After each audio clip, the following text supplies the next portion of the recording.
So we're starting out strong with this apple granola parfait.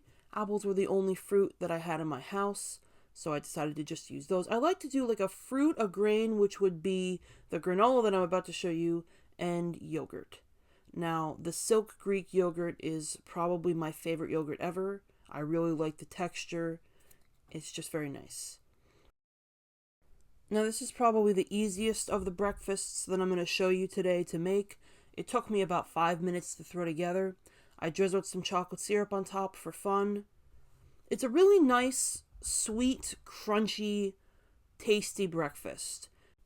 Now, this next one is one that you may recognize also from my TikTok hacks video. I loved it so much that I had to include it in this video. And it was very simple to make. There's more details on that in the TikTok video itself that I can leave in the description for you.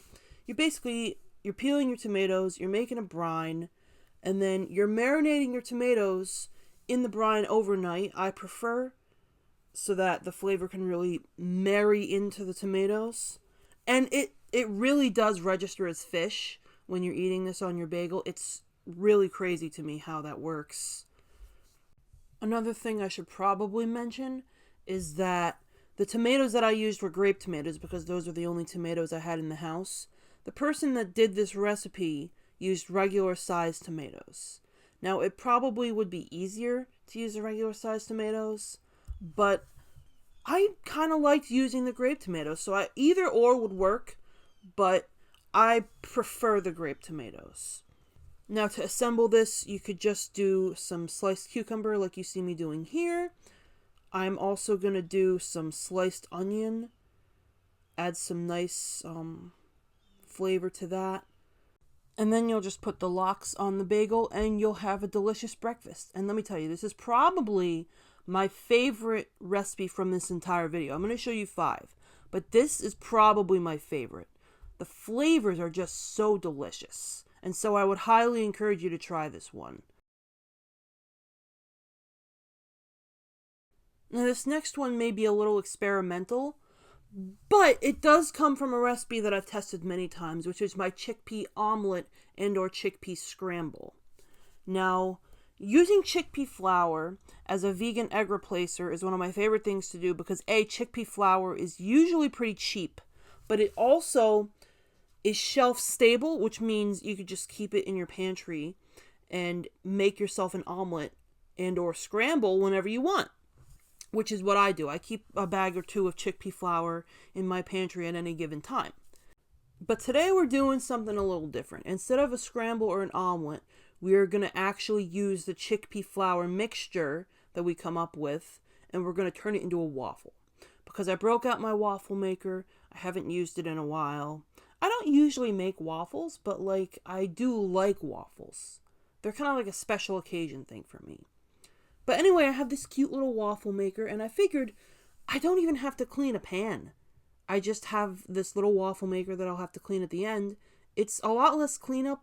It's very quick. The thing heated up in less than 5 minutes. And so if you have one of these babies, I would highly recommend trying this. It's a quick little, maybe 10 minutes to make breakfast in the morning. I mean, who doesn't love that, right? A quick breakfast in the morning that's savory and tasty. This is another great one for busy mornings, and it's one that you can do ahead of time. Basically, you're taking a tube of sausage.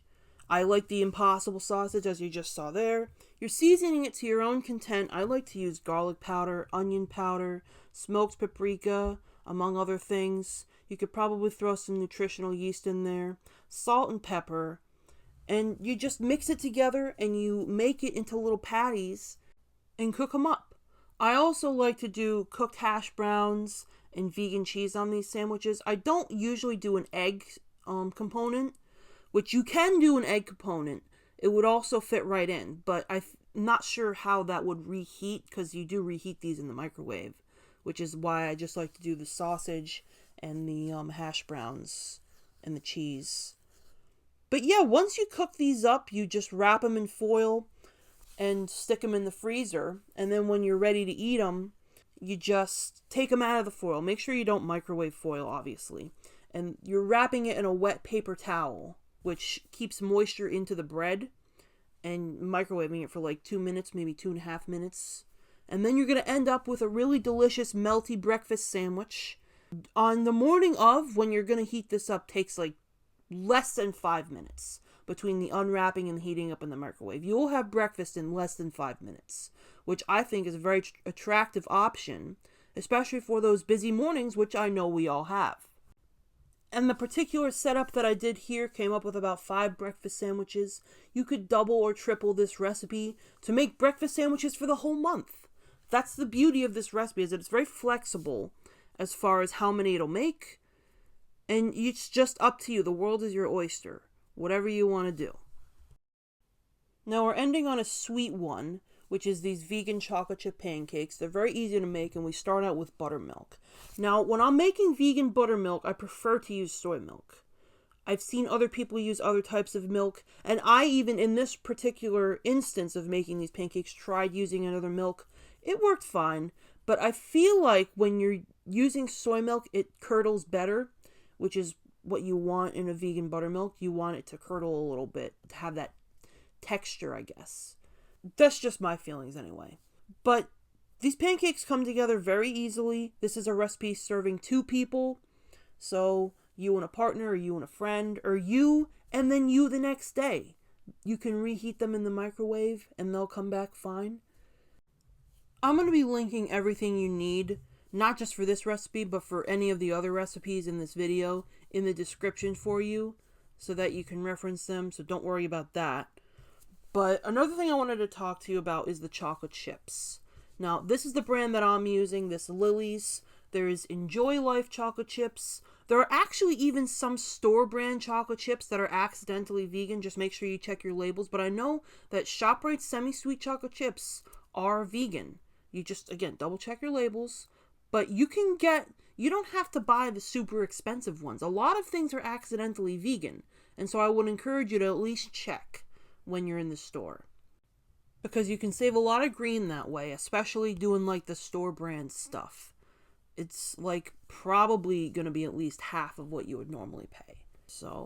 But I like to do these pancakes with a little drizzle of Nutella on top. I feel like it not only tastes good, but it's also fancy. And these pancakes are really tasty. Now, if you have some fresh strawberries or blueberries, you could also throw those on top. I feel like that would be a nice touch. And I hope you enjoyed the recipes that you saw here today. I really hope it helps you out, and I hope you check out more of the videos on my channel. Thanks for watching.